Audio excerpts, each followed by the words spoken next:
Então eu mostrei para você que há dois tipos de movimento. O movimento circular uniforme e o movimento circular uniformemente variado, tal como no movimento de translação.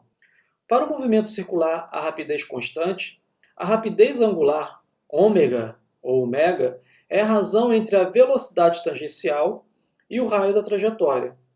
Ora, se a velocidade tangencial é constante e o raio da trajetória é constante, movimento circular, portanto, a aceleração angular será zero. Por quê? Porque a aceleração angular é a taxa de variação da velocidade angular pelo intervalo de tempo.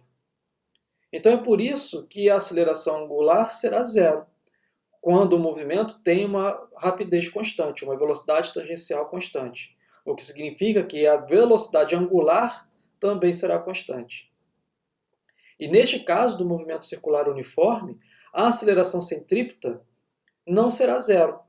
A aceleração centrípeta, que é a aceleração radial para o centro da trajetória, será uma constante. Então, nesta figura, estou representando tudo isso que eu acabei de dizer. Vamos recapitular.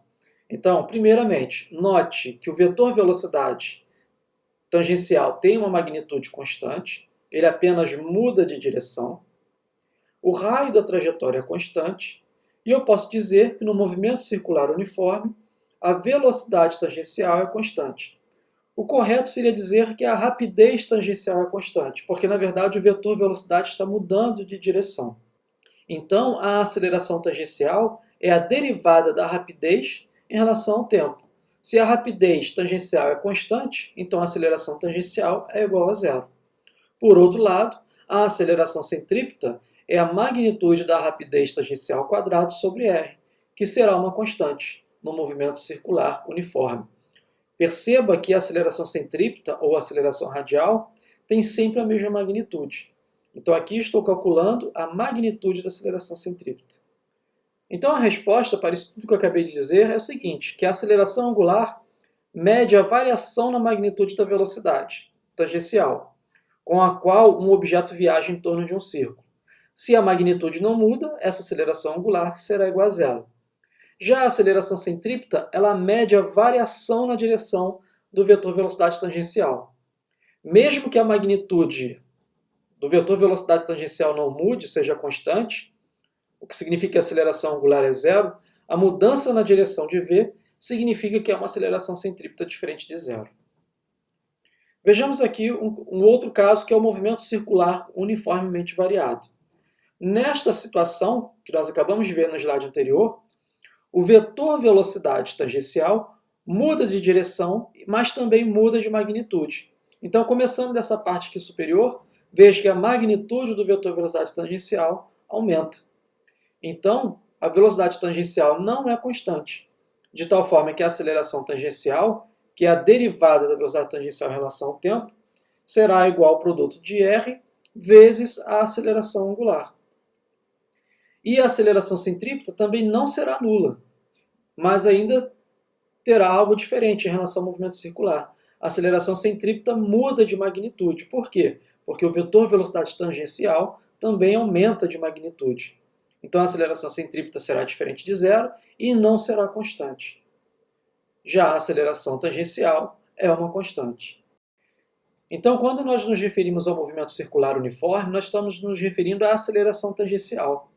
No movimento circular uniforme, a aceleração tangencial é igual a zero, o que significa que a velocidade tangencial é constante. No movimento circular uniforme variado, a aceleração tangencial é constante. Logo, a velocidade tangencial varia uniformemente no tempo. Então, a conclusão que nós chegamos é que no movimento circular existe uma aceleração resultante.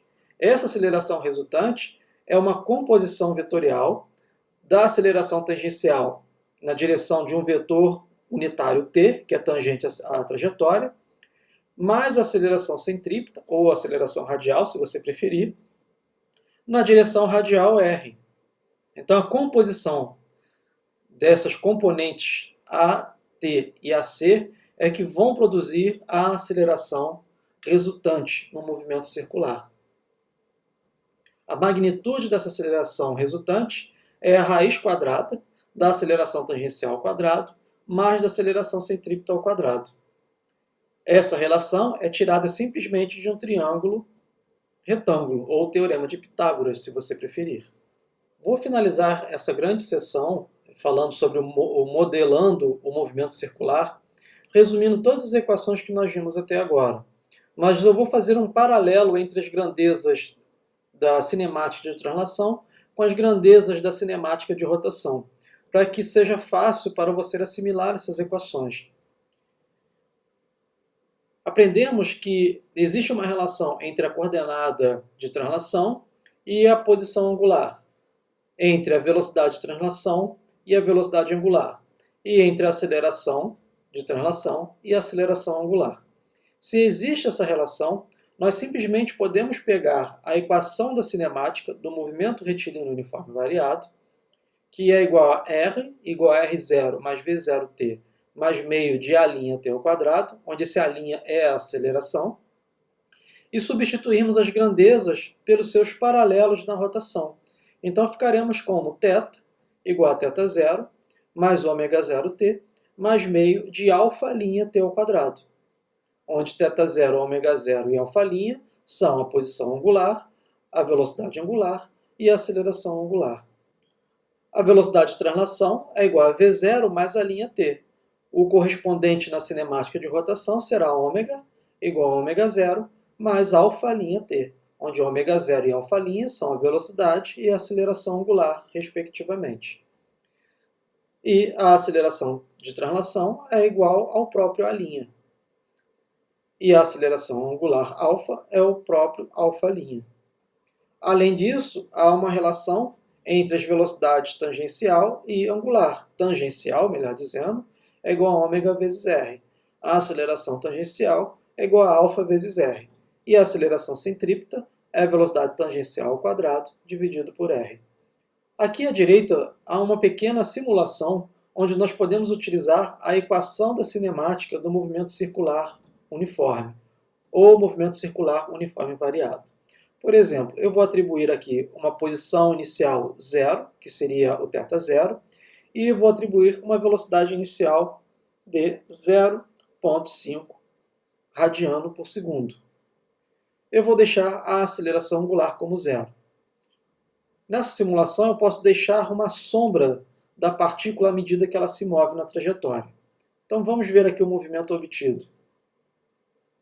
Então, no movimento circular uniforme, a partícula percorre deslocamentos angulares iguais em intervalos de tempos iguais. Veja que a trajetória não muda porque temos aqui um movimento circular. Vejamos agora se eu atribuir uma posição angular diferente de 0. Vou colocar aqui, por exemplo, 1,0. Veja que agora a partícula começou não a partir da origem, mas deslocada de uma posição 1,0 em relação à origem. Esta é a posição inicial, com a mesma velocidade angular. Vejamos agora se eu colocar uma aceleração angular diferente de 0. Por exemplo, 1. Então vejamos agora um movimento com aceleração. Vou colocar aqui 0,5 e uma aceleração angular de 1,0. Esse meio, 0,5, é o fator meio que multiplica a aceleração angular. Então vejamos a simulação. Veja que agora a partícula percorre deslocamentos angulares. Os deslocamentos angulares não são mais uniformes. Isso vai produzir uma aceleração angular constante.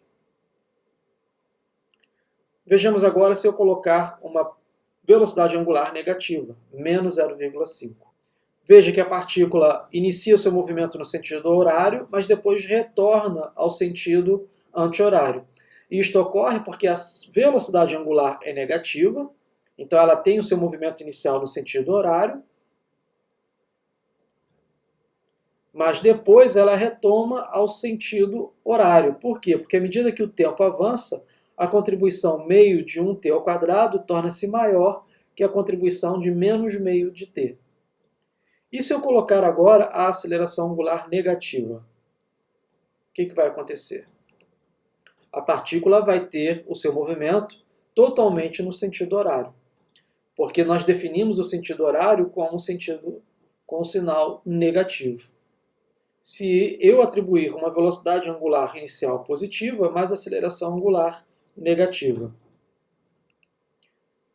A partícula inicia o seu movimento no sentido horário, que é positivo, devido ao termo 0,5t, mas depois ela retorna ao sentido horário, porque o termo meio de menos 1t ao quadrado tornar-se-á predominantemente maior que o 0,5t.